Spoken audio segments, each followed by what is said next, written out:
बिस्मिल्लाहिर्रहमानिर्रहीम। आज cipher case की समाअत थी और हमारी पूरी लीगल टीम इसके अंदर पेश हुई है। और दूसरी तरफ से आप देख लें कि करोड़ों रुपए खर्च करके प्रोसिक्यूटर जो हैं वो मुकर्रर किए गए और आज तीनों में से एक भी अवेलेबल नहीं था और एक नई डिले टैक्टिक्स की गई, एक नया बहाना बनाया गया कि वो सुप्रीम कोर्ट के अंदर मसरूफ़ हैं, तो लिहाजा आज हमें डेट दी जाए। गुजारिश ये है कि पहले ही 1.5 हफ्ता जज साहब जो हैं वो छुट्टी पर थे। आज शुक्र करके हम ये कह रहे थे कि वो आए हैं और आज इस बिल के ऊपर समाअत करेंगे।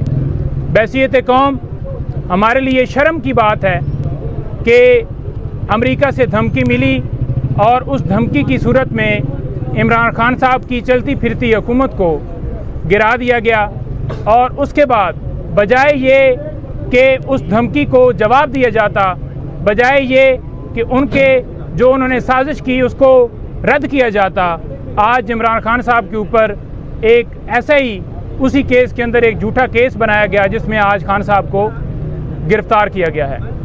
गुजारिश ये है कि वो शख्स जिसने आज़ाद मुल्क की बात की, जिसने आज़ाद खारजा पॉलिसी की बात की, वो शख्स जिसने गरीबों की बात की, वो शख्स जिसने मुस्लिम उम्मा की बात की, जिसने पूरी दुनिया में मुसलमानों का नाम रोशन किया, जिसने गरीबों की बात की, जिसने सेहत कार्ड फ्री वो सहूलत शुरू की, उस शख्स को एक बोगस आर्डर के ज़रिए अंदर डाल दिया गया। और वो शख्स जो कि जो है वो दूसरे अशखास जो कि जिन्होंने करप्शन की, जिन्होंने इस मुल्क को लूटा, वो आज बाहर चले गए हैं, मज़े कर रहे हैं, उन्होंने अपने केस ख़त्म करवा लिए हैं।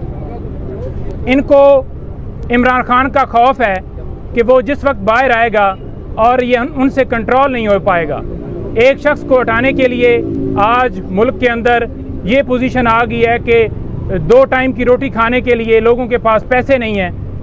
महंगाई इस तरह है कि पेट्रोल हो, डीज़ल हो या खाने पीने की चीज़ें हों, आसमान को छू रही हैं और सिर्फ उस शख्स से दुश्मनी करने के लिए ये सारा ढोंग रचाया गया है और उसको एक बोगस केस के अंदर गिरफ़्तार किया गया है। इंशाल्लाह वो आएंगे, वो लीड करेंगे और इस मुल्क के वज़ीर आज़म बनेंगे और इस मुल्क को तरक्की की राह पर गामज़न करेंगे।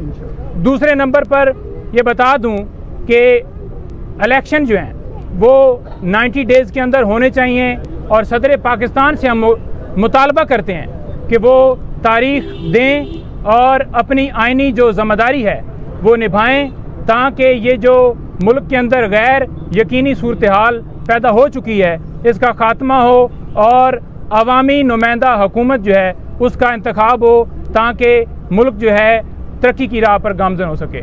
जी कोई सवाल? तो ये बताइए समाअत कब तक मुलतवी हो गई? दोबारा कल समाअत होगी या आज? देखें, ये जो समाअत है ये 1 बजे के लिए हमने जो है वो इस्तदा की कि आप जो है 1 बजे तक सुप्रीम कोर्ट में समाअत है, तो ये वहाँ से जब फारिग होंगे तो आ जाएं और इसके ऊपर आर्गूमेंट्स किए जाएं। लेकिन ये एक बहाना बनाया गया है। बेसिकली आपको पता है कि तोशाखाना केस के अंदर भी जब अपील हमारी और सस्पेंशन हाई कोर्ट के अंदर पेंडिंग थी, उस टाइम के ऊपर भी ये कभी ये कहा गया कि पेट ख़राब है, कभी ये कहा गया कि तैयारी नहीं है और कभी जज साहब जो हैं वो बीमार हैं।